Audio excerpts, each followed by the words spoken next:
Lah, nggak pakai masker, ribet. Assalamualaikum warahmatullahi wabarakatuh. Waalaikumsalam. Waalaikumsalam warahmatullahi wabarakatuh. Oke, makasih teman-teman waktunya.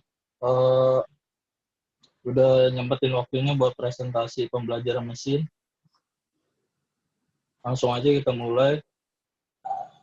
Nah, ini ada nama-nama anggota kelompok. Ada 6 orang totalnya. Bisa dilihat sendiri. Kita langsung aja masuk ke materi. Oke, yang pertama ada abstrak, lalu pendahuluan, dilanjutkan dengan tinjauan pustaka, lalu metode penelitian, yang terakhir adalah hasil dan pembahasan.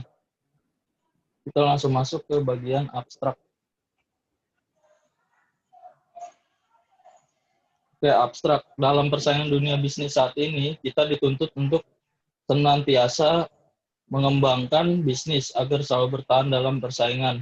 Untuk mencapai hal tersebut, ada beberapa hal yang bisa dilakukan, yaitu dengan meningkatkan kualitas produk, penambahan jenis produk, dan pengurangan biaya operasional perusahaan dengan cara menggunakan analisa data perusahaan.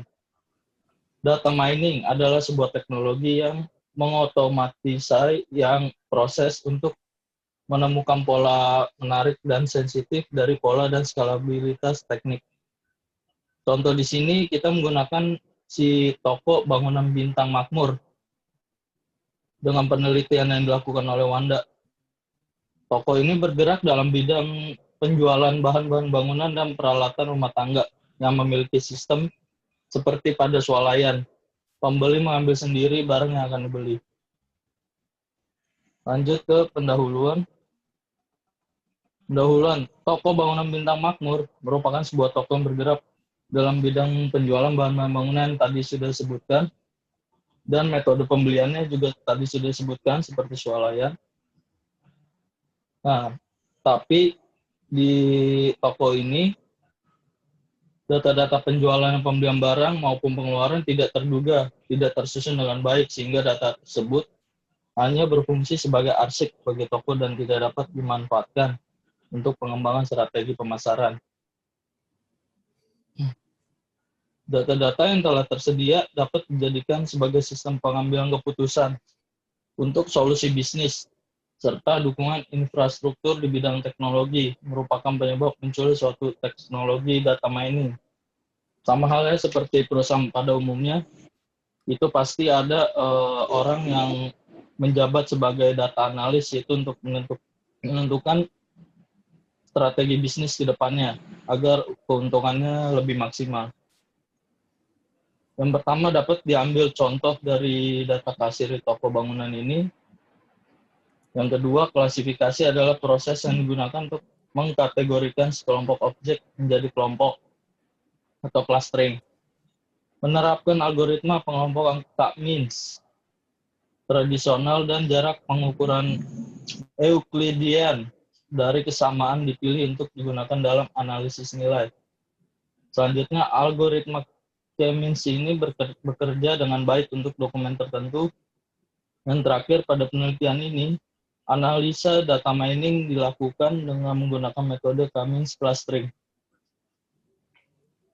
Oke, lanjut tinjauan pustaka yang akan dijelaskan oleh Dendi. Ya, baik. Selanjutnya kita akan lihat tinjauan pustaka yang berisi tentang sejarah adanya data mining dan lainnya. Boleh next.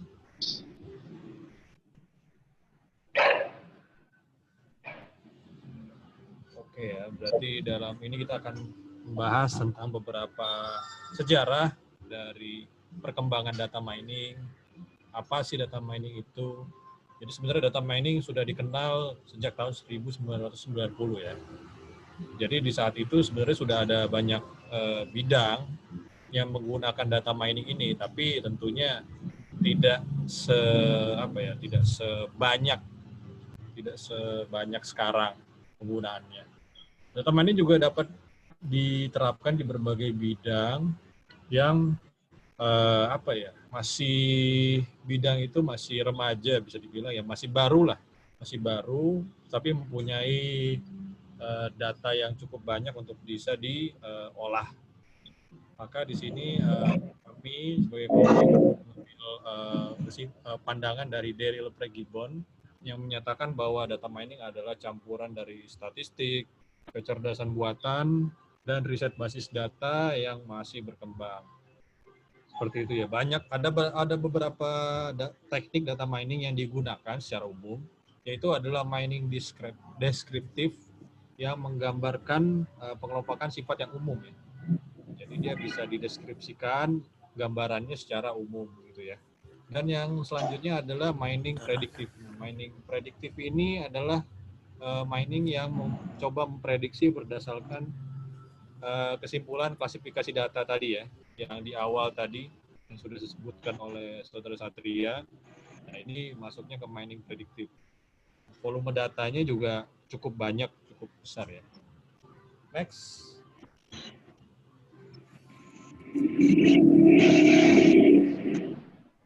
Next.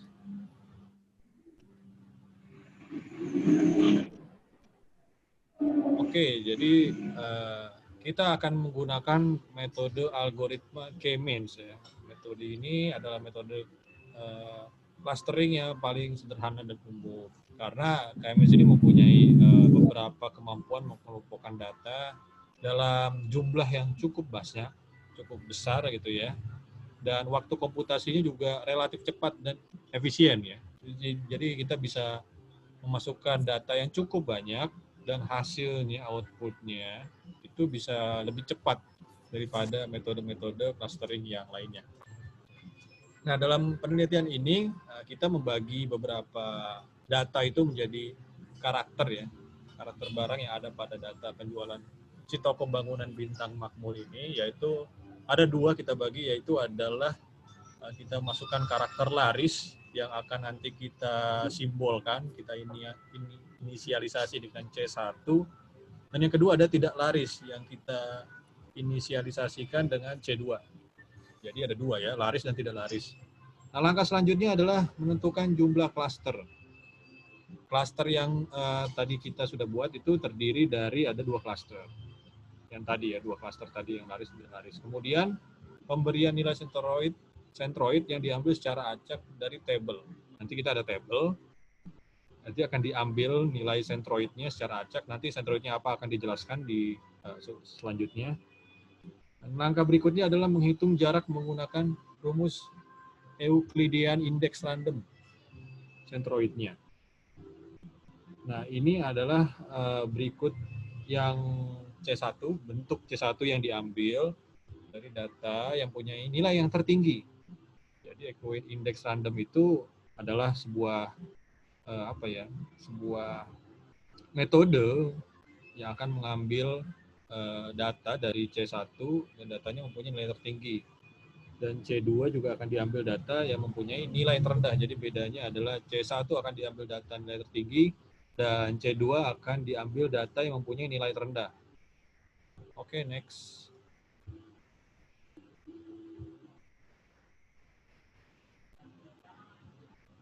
Oke, untuk selanjutnya akan dilanjutkan oleh Saudara Zulfikar. Ya, terima kasih atas semuanya. Ya, saya akan melanjutkan.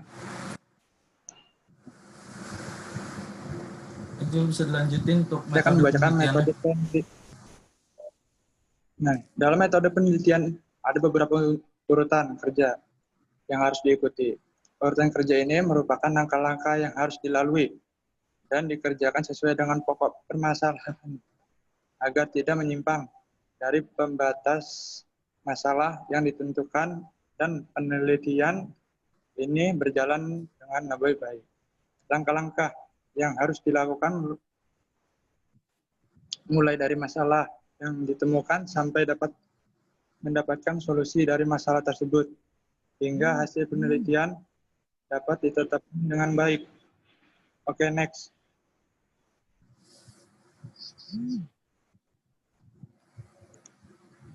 Data miring juga disebut dengan KDD, yaitu kegiatan yang meliputi pengumpulan pemakaian data untuk menentukan karakteristik pola dan menghubungkan set data yang besar. Next.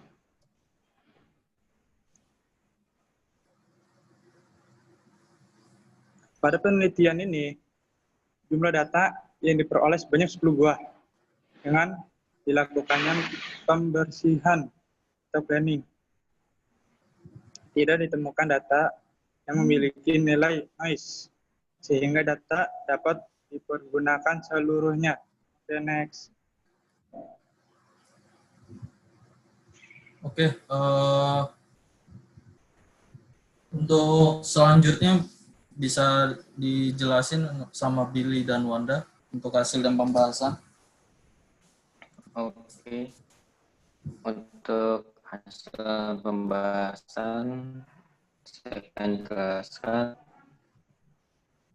Next. Next.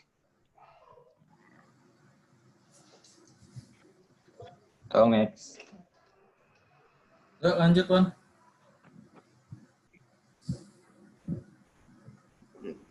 Dataset yang digunakan dalam penelitian ini adalah hasil dari dataset pada data penjualan 1 November 2020 sampai dengan 9 Desember 2020 yang berjumlah 10 buah data dengan dokumen berdasarkan stok awal, penjualan, dan stok akhir. Next.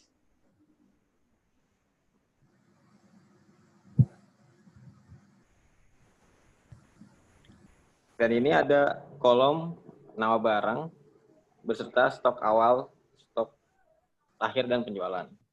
Salah satunya yaitu cat semprot Bwin Silver Matte dengan stok awal 6, telah terjual 3, dan stok akhir 3. Di sini sudah ada barang 10 buah. Next.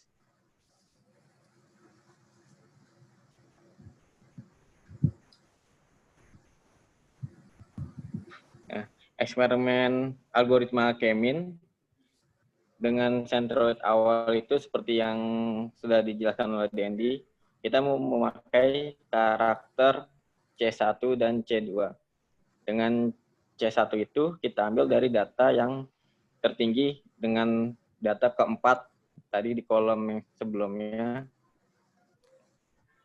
Dan C2 itu dia rendah yang dari data sebelum setiap data yang ada terhadap nilai centroid ditampilkan untuk data iterasi pertama seperti rumus yang ada di bawah sini.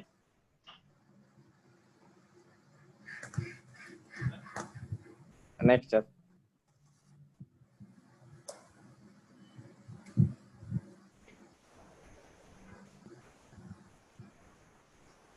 Nah, untuk hasil yang kolom seperti ini, hitungannya seperti yang tadi. Kita hitung itu sampai 10 hingga diperoleh data sebagai berikut. Yaitu data terakhir di kolom itu awalnya total penjualan 30 dan mempunyai stok akhir 3. Dan data C1-nya itu menjadi 286,11 dengan data 334,42 dan nilai minimumnya menjadi 286,13. Next up.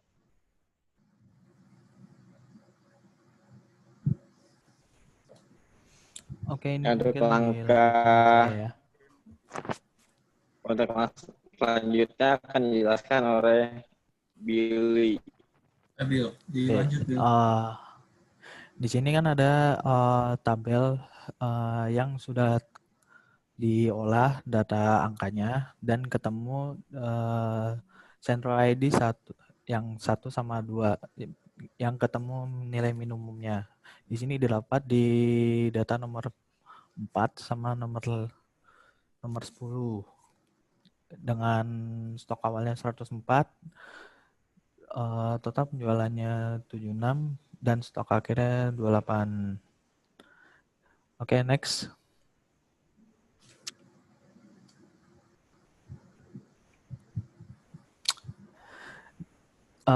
Ini sambung sama yang sebelumnya ya. Sebentar. Jadi untuk menentukan C1-nya ini, DAS 102 itu adalah dari stok awal yang tadi C1-nya angkanya 1, itu dijumlah, habis itu dibagi 2, didapatkan data 102, 106,5, dan 20,5. Nah, sisanya yang C2 adalah yang tadi banyak yang data dari nomor 1 sampai 10 terkecuali 4 sama 10. Itu dijumlah semua, lalu dibagi 8. Didapatkan datanya 5.875, 3.875, dan 2. Next.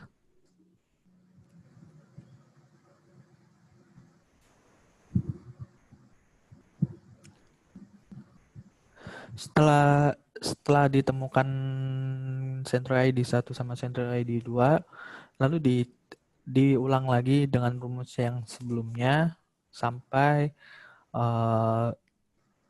ada yang tidak berubah posisinya, klaster posisinya. Di sini bisa dilihat hasil akhir dari pengolahan Sentro ID 1 sama Sentro ID 2.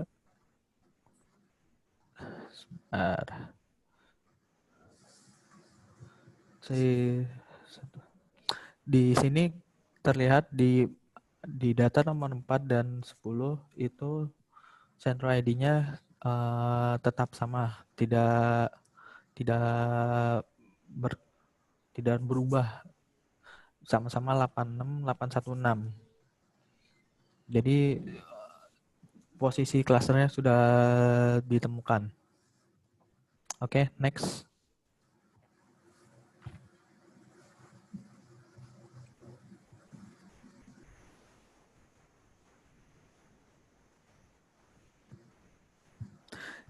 Nah, di sini kelihatan kalau tabel yang dari hitungan Sentro ID 1 sama Sentro ID 2-nya itu tidak ada yang berubah karena nilai minimum yang didapat di Sentro ID 1 dan Sentro ID 2 yang pertama itu tidak berubah, tetap di data yang 4 dengan stok awal 104, total penjualannya 76, stok akhirnya 28, dan di data ke-10 stok awalnya 100, total penjualannya 137, stok akhirnya 13. Itu setelah dihitung berulang, ternyata datanya tidak berubah posisinya, tetap jadi nilai yang minimum. Itu yang diambil untuk menentukan Sentro ID 1 dan Sentro ID 2. Oke, next. Oke, ini Untuk hasil mungkin bisa lagi.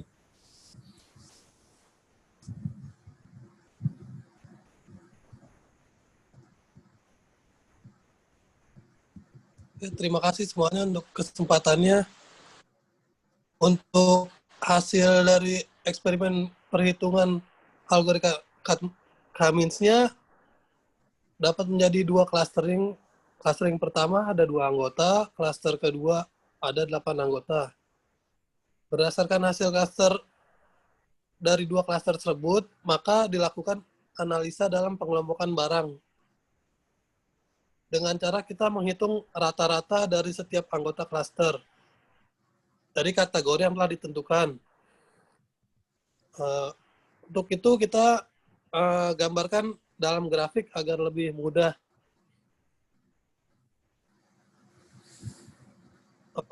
Grafiknya Pak Satria. Oke, sebentar. Ya, di sini bisa kita lihat yang merah dari C1-nya ada 2, untuk yang birunya itu dari C2-nya dia ada 8. Dari 2 klaster tersebut, kita kelompokin lalu kita analisa untuk mendapatkan rata-rata dari setiap anggota klasternya berdasarkan kategorinya yang udah kita tentuin. Agar lebih mudahnya, jadi kita buatin diagram untuk melihatnya lebih gampang untuk detail dan rinciannya.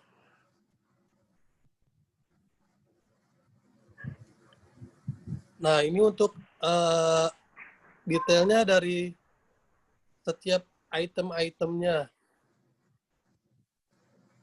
Dari masing-masing rata-ratanya untuk klasternya. Di sini kita bisa lihat untuk C2-nya dia hanya 2 set minyak Avian 1 kg, dia 800.000, dan besi cor 10 dia hanya 300.000. Sedangkan C1-nya lebih banyak, dia ada 8. Bisa dilihat sendiri untuk datanya.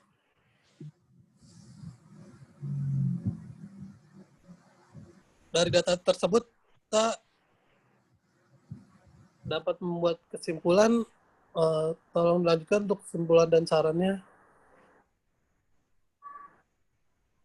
Oke, jadi kesimpulan dari data-data yang udah dikemukakan tadi yaitu pertama, penerapan metode clustering dapat menentukan pembelian stok barang yang diperlukan dengan cepat.